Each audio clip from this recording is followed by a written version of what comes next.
next presenter is Johannes Behr from Fraunhofer. What are you talking to? Whatever. Probably it's just here. There you go. So, hi, my name is Johannes Behr. I'm from Fraunhofer, which is probably one of the biggest and best known research institution in Germany. And it's about 60 research institutions in Germany, and one is just for computer graphics, which sits in Darmstadt, which is very, very close to Frankfurt. And there's 120 researchers and 20 doing virtual and augmented reality research. And it's a very old group, started like 90, 91, 92, doing virtual research. And the 50 years research teaches us that scalability is really the key. That something we really have to look at is that we get all the technology across all the application areas you want. So for application behavior, you need scalability from a simple walkthrough to a complex nonlinear simulation and gaming environment. For interaction navigation, you want very simple setup. So you just walk through a building to stateless sensor systems and really vision-based integrated system. And on the image-based, on an image synthesis rendering part, you really want to run the full system, the full cave or a wall or a mobile device really with the same system. So unfortunately, there's nothing that comes even close to a standard for virtual and augmented reality applications, just too far away from everything else. So what we did is we picked something that is really close, has a close domain. So we picked X3D and do all our application development based on the X3D standard. So why we picked X3D? So it's a really nice scene graph. If you look at it, it has you can easily sort your material from a technical point, has a multi-parent scene graph, so it's nicely for application developers. You can share stuff, has already behavior built in, so you can script directly in the scene graph. And that's runtime defined. It's not like in Collada or some other exchange format where you just get your triangle, but the system doesn't really know what to do, but the system really defines how the data behaves.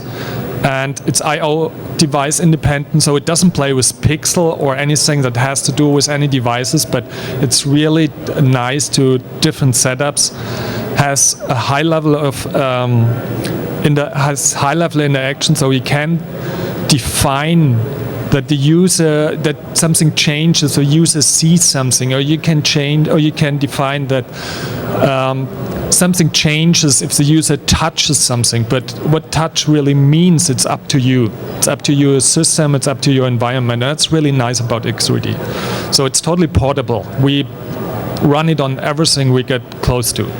So, and it's XML classic, which looks like wormhole encoding, which looks like Inventor, which is really nice for old school VR guys, and has a sweet binary encoding. So it's really close to what you actually look at if you do virtual and augmented reality.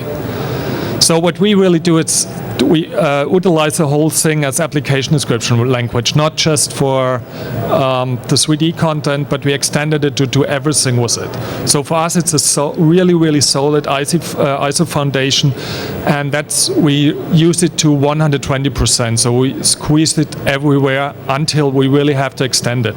And we have to extend it in the field of immersive environment if you would like to run multiple views, multiple systems, clustered, distributed system, and in the field of mixed reality systems.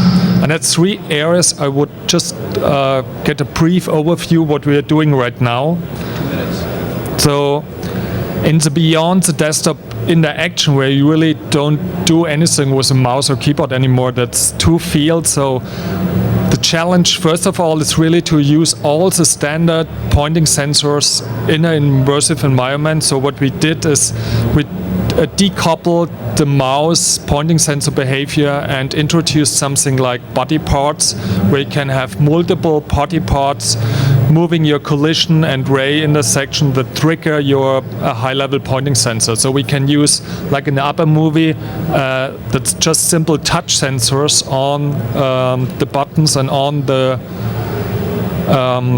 body part actually. So that really helps us to get stuff easily ported, or anybody can really develop application on a desktop and then use it. And in the lower part you see, let's see if it works again. Yeah, it works. And the lower part, we have built a couple of new pointing sensors. One is really something that allows us to work on in 2D and 3D multi-touch environments, and that was really easy to build because we had already the ability to handle multiple user bodies, so it was really nicely done, and with just one additional sensor we have built, and it works perfectly. So that just shows the flexibility and what you can really do in regards to interaction.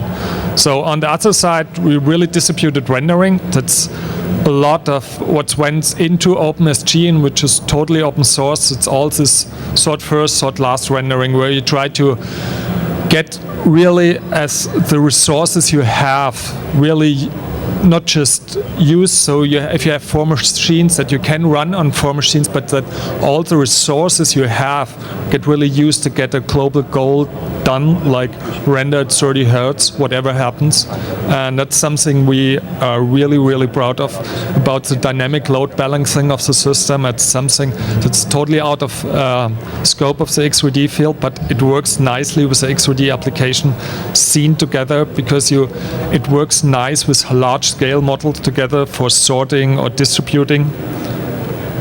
And on the last field, just the application, we have also demoed and shown, and it's in general also the augmented reality systems we're working on right now. They're more about or 2 main areas we are looking at. It's markerless tracking system, and on the other hand, really relighting in mixed reality systems. So that the object don't really look as plastic anymore, but that they really integrated and mix with the real world. That's something which is really directly integrated on an X3D level. So there's a couple of BRT setups, and that was a paper this year, and there's a tutorial and demo on it. So that's all 3 together show really the flexibility of the system and what you can do with X3D. Even if we don't really use it for Web 3D at all, but still we use it like 100%, even if it's totally a different domain, or if a totally different idea, but it's the same domain. And I have a final demo on the iPhone, just to prove that it's really true. So keeping in the medical area, it's animated, so it's interactive X3D data, multi-touched on the iPhone. And we hope to get it in the App Store pretty soon. Yeah. So have a look on the website. There's a lot of tutorials, can check it out. Or if you're really interested in hard coding, like distributed rendering, use OpenSG yourself. Okay.